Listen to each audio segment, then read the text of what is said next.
ಕೇದಾರ್ನಾಥ್ ಗುಡಿಯಲ್ಲಿ ಪೂಜೆ ಮಾಡುವ ಮುಖ್ಯ ಅರ್ಚಕರು ನಮ್ಮ ಕರ್ನಾಟಕ ಮೂಲದವರು ಅಂತ ನಿಮ್ಗೆ ಗೊತ್ತಾ? ಪಂಚಪೀಠಗಳಲ್ಲಿ ಒಂದಾದ ಶ್ರೀ ಕೇದಾರನಾಥ ವೈರಾಗ್ಯ ಪೀಠ ಉಖಿಮಠ. ಅವರು ಒಂದು ಜಾತಿಗೆ ಸೇರಿದವರು ಅನ್ನೋದಕ್ಕಿಂತ ಹೆಚ್ಚಾಗಿ ಅವರು ನಮ್ಮ ಕರ್ನಾಟಕದವರು ಅನ್ನೋದಕ್ಕೆ ನನಗೆ ಹೆಮ್ಮೆ ಆಗುತ್ತೆ.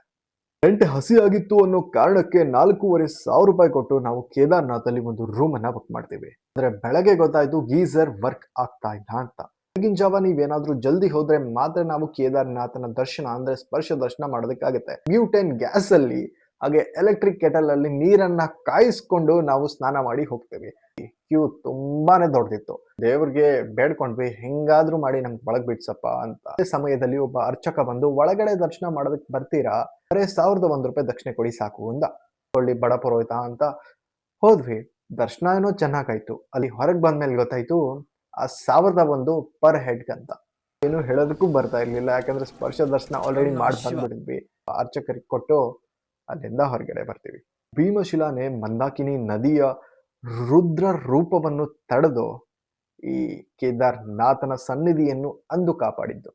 ಅಲ್ಲಿಂದ ನಾವು ಭೈರವನಾಥನ ದರ್ಶನಕ್ಕೆ ಹೋಗ್ತೀವಿ. ಬೆಟ್ಟ ಹತ್ತಿದ ಮೇಲೆ ಅತ್ಯಂತ ಸುಂದರವಾದ ದೃಶ್ಯ ನೀವಿಲ್ಲಿ ನೋಡ್ಬೋದು.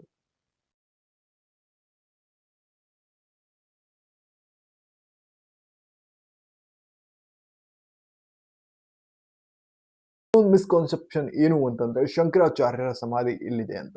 ಬಟ್ ಶಂಕರಾಚಾರ್ಯರ ಸಮಾಧಿ ಇಲ್ಲಿಲ್ಲ. ಲಾಸ್ಟ್ ಟೈಮ್ ಶಂಕರಾಚಾರ್ಯರು ಇಲ್ಲಿಂದ ಮಾಯವಾಗ್ತಾರೆ ಅನ್ನೋದಕ್ಕೆ ಮಾಡಿದ ಈ ಪ್ರತಿರೂಪ. ಶಂಕರಾಚಾರ್ಯರ ಸಮಾಧಿ ಕೇರಳದಲ್ಲಿ ಇನ್ನೂ ಇದೆ. ಅಲ್ಲಿಂದ ಕೆಳಗಡೆ ಬಂದು ನಾವು ನಮ್ಮ ಬದ್ರಿನಾಥನ ಯಾತ್ರೆಗೆ ಮುಂದೆ ಹೋಗ್ತೀವಿ. ಮುಂದೆ ಏನಾಗುತ್ತೆ ಅಂತ ನಾಳಿನ ಎಪಿಸೋಡ್ ಅಲ್ಲಿ ನೋಡೋಣ. ಅಲ್ಲಿವರೆಗೂ ಬಾಯ್, ಟೇಕ್ ಕೇರ್.